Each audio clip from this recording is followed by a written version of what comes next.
Okay. Number two is, would you recommend a fully vaccinated pregnant woman receive a booster shot when it becomes available to them? There's nobody said anything about a booster shot for a pregnant patient at this point. I haven't seen anything. Right, as we speak, but like you said, it's an evolving situation. And if they do ever recommend, in special situations, most likely, you have immune compromised patients getting pregnant, and they tend not to have good antibody titers with just one or two shots, and they might need boosters. And on that note, if a patient was already vaccinated, I can't imagine why they would not want to get the booster. I've already accepted that the vaccine has value, so.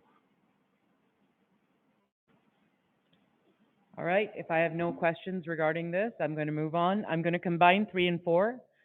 Family members who refuse to get vaccinated, is it okay for them to keep their mask on to visit a newborn, or should we just say you cannot come unless you're vaccinated? And the second part of that question would be, a toddler too young to receive the vaccine, what precautions can we take with her around our newborn? Dr. Mourani, you want to take that one? So, I mean, anybody who's unvaccinated,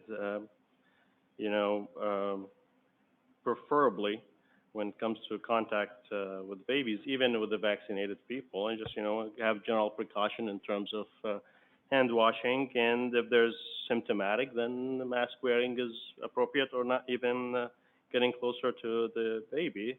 That's reasonable. In terms of toddler, I mean, it's harder to control toddler, but hand washing is still important, and depend on where the toddler goes to. If he goes to daycare or other, schools, then definitely they're put at risk to bring the virus back home. But if the toddler is at home, then there's no risk. Okay. Any questions from my audience members? For those of you on Zoom, I know you guys are on mute, but you can type out your questions. We'll find them on chat, and we can bring them back here if you have them.